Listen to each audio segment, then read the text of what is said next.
Welcome everyone. I hope everybody is healthy and fine. This lecture starts discussing basic trigonometry. And when I say basic trigonometry, I mean trigonometry that deals with right angle triangles only and not dealing with oblique triangles. Okay, so we'll be discussing only right angle triangles in this section. And trigonometry, obviously, is a branch of mathematics that discusses triangles. Trigonometry, if you want to translate the word by word, tri, means three.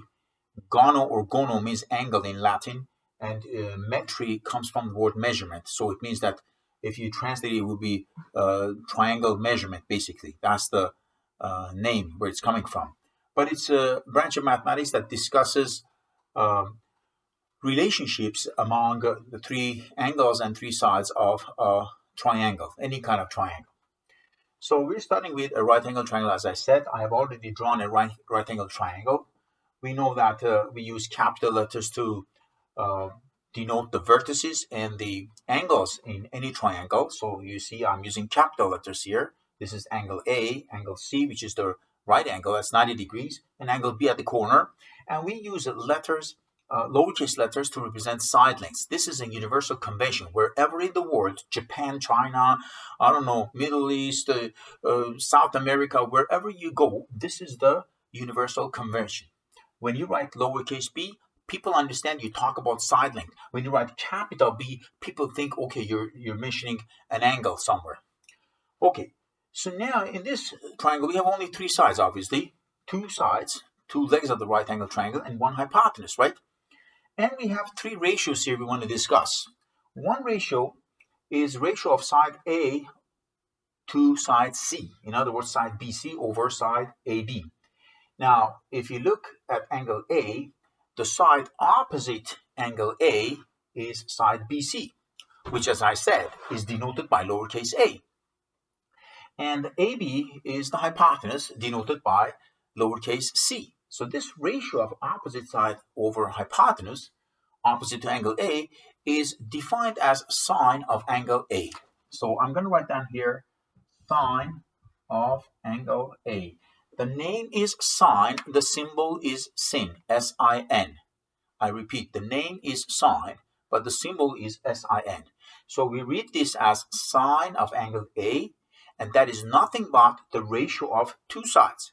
What two sides? Opposite side over hypotenuse, period. Now, because top and bottom are both side lengths, end of the day, both measured in centimeters or meters, so the ratio would be dimensionless, which means that sine of angle A does not have any unit of measurement like dollars or kilograms or centimeters, okay? Sine of angle A is nothing and nothing but a simple ratio. Ratio of what to what? Ratio of opposite side over hypotenuse, period, done. Now, instead of picking the opposite, dividing it by the hypotenuse, you may pick the adjacent side, which is right beside angle A, and then divide it by hypotenuse. So I'm talking about the ratio of B over C, or adjacent side over hypotenuse. Well, we have to give another name to this ratio. We don't call it sine anymore. We call it cosine of angle A. So the name is cosine, and the symbol is COS. So cosine of angle A is equal to the ratio of adjacent side over hypotenuse. These are just definitions, not a big deal. Just like I tell you, okay, this is a marker. It's a definition. Or if I have an apple in my house, okay, this is an apple, you know. And finally, we discussed the ratio of opposite over hypotenuse, adjacent over hypotenuse. The last ratio left would be, logically speaking, the ratio of opposite side over the adjacent, that is A over B. In other words, side BC over side AC. This ratio has obviously a new name. We can't call it sine or cosine. We call it tangent. So tangent of angle A is that ratio of opposite over adjacent side. So the name is tangent, but the symbol is tan, T-A-N, okay? So these three are called three primary trigonometric ratios, sine, cosine, tan. Other than these three definitions, we have one very famous formula that comes from grade 7, grade 8. It's called Pythagorean theorem. and that says that the sum of the squares of the two legs in a right-angled triangle, that is a squared plus b squared, is equal to the square of the hypotenuse, which is c squared. You have to always make sure that the hypotenuse is on the other side. So these are formulas that we'll be using in this unit, and these are all valid in right-angled triangles. I keep repeating, right-angled triangles. We will not talk about other types of triangles because we're discussing basic trigonometry. When we're done with this unit, we start advanced trigonometry. Yes, then we're going to be talking about any triangle, you name it. But so far, everything starts from basics. Now, these definitions, for the first time when you see them, it's sort of hard for you to remember. So I'm going to show you an acronym, just like the FOIL we had in algebra. Do you remember the FOIL acronym, FOIL, which helped you to remember the order of multiplying terms when you multiply two binomials? So this acronym is meaningless, to tell you the truth. It doesn't have any meaning, to tell you the truth. It's called SOHCAHTOA. You may say it's Chinese or something. I don't know. I don't know what language that is, But it is SOHCAHTOA. It's an acronym that reminds you of these definitions so that you just remember them, okay? So S stands for sine. Now watch here. Sine. O stands for opposite. H stands for hypotenuse. So that reminds you of sine is the ratio of opposite over hypotenuse. And then CAH stands for cosine adjacent hypotenuse. So that reminds you of that cosine, C stands for cosine, is the ratio of adjacent over hypotenuse. And then we have tangent, which is the ratio of opposite over adjacent, TOA. Okay, that's so-called TOA, part of this weird acronym. So SOHCAHTOA is just an acronym that helps you to remember all these definitions without, having a hard time memorizing them. Now that we learned about basic definitions, now we're going to see, how we apply them. In this example here at the corner, we have a right-angled triangle, ABC, and the angle B is given to be 67 degrees, okay? And we want to find sine of angle 67 degrees, which means that we are basically finding the ratio of opposite side, which is B, I already wrote it here, to the hypotenuse C, that ratio, okay?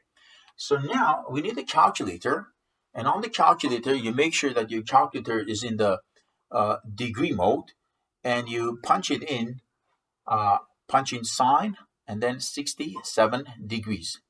Some calculators, different models, you have to punch in the angle first, 67, and then you press the sine button on the calculator. But some other models are working the other way. You have to press sine first, and then 67. So sine of 67 degrees, if you use a calculator, I have a calculator here, and when I punch in the button, I get this answer 0.920 and then 5. And you can write like 10 digits after decimal point, because I hope you're getting this answer on the screen of your calculator as I speak, but you don't need to write all those digits. If you want, you can write it. Nothing is wrong with that. But the thing is that up to 4 digits after decimal point accuracy is good enough for our purposes, okay? 4 digits after decimal point, good enough. You want to include 5 digits, 6 digits, 7 digits, 10 digits, that's totally fine. But you can't just include only 1 digit. You can't say sine of 67 is 0.9, because, it might not be very accurate enough in doing some questions. So I say, if you agree, we can have this convention today, that we can always, go by 4 digits after decimal point. So the ratio of opposite side over hypotenuse is actually 0.9205, rounded to the nearest fourth digit after decimal point. Now we have to find the cosine of 67 degree angle. So this time you're going to press the cos button, COS, and then 67 degrees, and we're going to see what that ratio is equal to. I hope you got this answer, 0.3907. The next digit was 3, so I just rounded it down to 7. But if it was like 9, I would just put 0.8 as my last 2 digits. So I just rounded it to the nearest fourth digit after decimal point, to the nearest 10,000, you can say, okay? Now, the last one is the ratio of opposite side B over adjacent side A, okay? And you press the 10 button on the calculator this time, and you make sure that your calculator's in the degree mode, because if not, you get different answers. So I get 2.35, and then I get another 5, and then I get 8.5, which I rounded off to 9, if you don't mind. All right? So that means that 10 of 67 is 2.3559. That's the ratio of the opposite side to adjacent side. And we see that the opposite side is larger than the adjacent side, because B is larger than A, so it makes sense that it's like more than twice the size of A. Size of side B makes sense that it's more than twice the size of size A.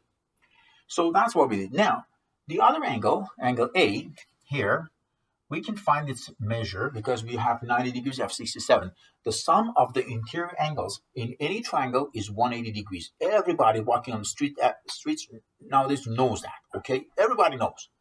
67 plus 90 plus angle A is equal to 180 degrees. Sum of the interior angles in any triangle. Now, to find the measure of angle A, I'm going to say angle A is 180, okay? Take away 90 and take away 67 degrees. And that will be 23 degrees using mental math, all right? That's correct. Angle A is 23 degrees. So now I want to find sine of 23 degree angle this time, okay? So sine of 23, I'm talking about angle A this time. So the opposite side will be different, because opposite to angle A is side BC. It's not like side AC as we said before when we were considering angle B. So when we say opposite adjacent, it depends on what angle you're talking about. If you're talking about angle A, the opposite side would be side BC. When you talk about angle B, the opposite side would be side AC. These are little things you have to pay attention, and it makes sense. It's like common sense kind of thing. So sine of 23. So I press the button on the calculator to see what sine of 23 degree angle is. I get 0.3907. Okay. And then I'm going to find cosine of 23 degree angle. And that will be 0.9205. Use the calculator. And then tangent of 23 degree angle. Using a calculator, we find out what tan of 23 is, and that is 0.424, and then I go 5 because at 47 I rounded up to 5. Okay, so now another thing you might have noticed here, just a side note, what I'm saying right now is a side note, okay, and that is you might have noticed that sine of 67 was matching with cosine of 23. You see that here? Cosine of 23 and sine of 67, they're matching, okay? And also, cos of 67 matches with sine of 23. So this is a side note. Some people don't know about it, but I'll tell you. And that is when two angles are complementary angles, which means that they add up to 90 degrees, then sine of one angle equals to the cosine of the other angle, vice versa.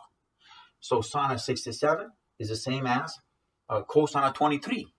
And cosine of 67 is the same as sine of 23. Why? Because 67 and 23 are complementary angles. You may say, okay, 1 degree and 89 degrees are also complementary angles, aren't they? They add up to 190 degrees, right? So you can use the calculator. You can try it right now if you feel like it. Punch in sine of 1 degree and punch in cosine of 89 degrees. I bet $100 that you will get exactly the same answer. Why? Because 1 degree and 89 degrees are complementary angles. So sine and cosine of complementary angles are equal, okay? You can pick any angle you want, 30 degrees. Punch in sine of 30 degrees. It's 0.5, isn't it? Okay? And now punching cosine of 60 degrees. Again, you will see it's 0.5. This is not a coincidence. This is because there's this property that when two angles are complementary, they add up to 90 degrees. Sine of one is equal to cosine of the other. This was just a side note. Okay, so we learned how to find sine, cosine using the calculator. Now, in this next exercise, we have two dimensions. We know side AC is 2 centimeters, hypotenuse is 5.39 centimeters. They're both given. We know that sine of angle B is the ratio of opposite over hypotenuse. So I'm going to write here opposite side is 2, hypotenuse is 5.39, right? So I just divide them using a calculator.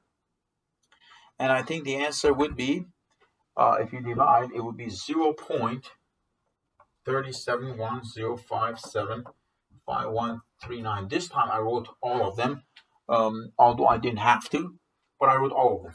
Now watch here, this is important. This is important. Why is this important? What am I going to say?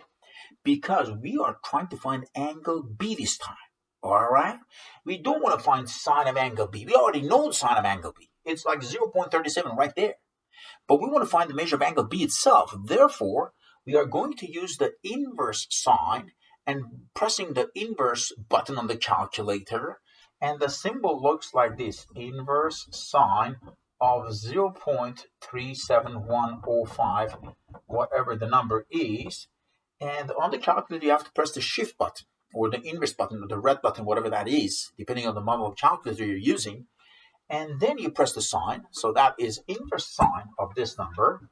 And that gives you the measure of the angle, which would be 22 degrees. If you round it to the nearest degree, it would be 22 degrees.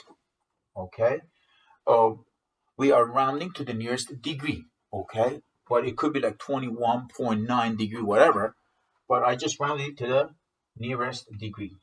So whenever you have the angle, like 67, you press the sine button, you find the sine of 67. That was easy. You pressed the button on the calculator, didn't you? Now, this time, whenever you have the answer for the sine of the angle, and you want to work backwards, and you want to find the measure of angle itself, this time you press the inverse sine button on the calculator, which is the inverse key or the shift button you press, okay? So inverse sine of 0.37105 is equal to 22 degrees, and that is the measure of angle B. That's how we find it, all right? Now, needless to say, if you are given cosine of an angle, let's say cosine of an angle is 0.5, let's say, okay? You want to find angle B. This time you press the inverse cosine of 0.5, and when you use this on the calculator, the answer is, of course, 30 degrees. Oh, sorry, 60 degrees, right? The answer is 60 degrees, okay? Angle B equals 60 degrees. Or, for example, tangent angle, whatever angle is equal to, let's say, 1, okay? Then angle B would be inverse tan of 1, which is 45 degrees, okay? So you get 45 degrees on the screen of the calculator. Inverse tan of 1. You press the shift button or the inverse key, and then you press tan. That gives you inverse tan of 1, and that gives you 45 degrees, which means that if you punch in tan of 45, it would give you 1, of course, as the answer, okay? So I'll give you more examples in the next lectures. Thank you.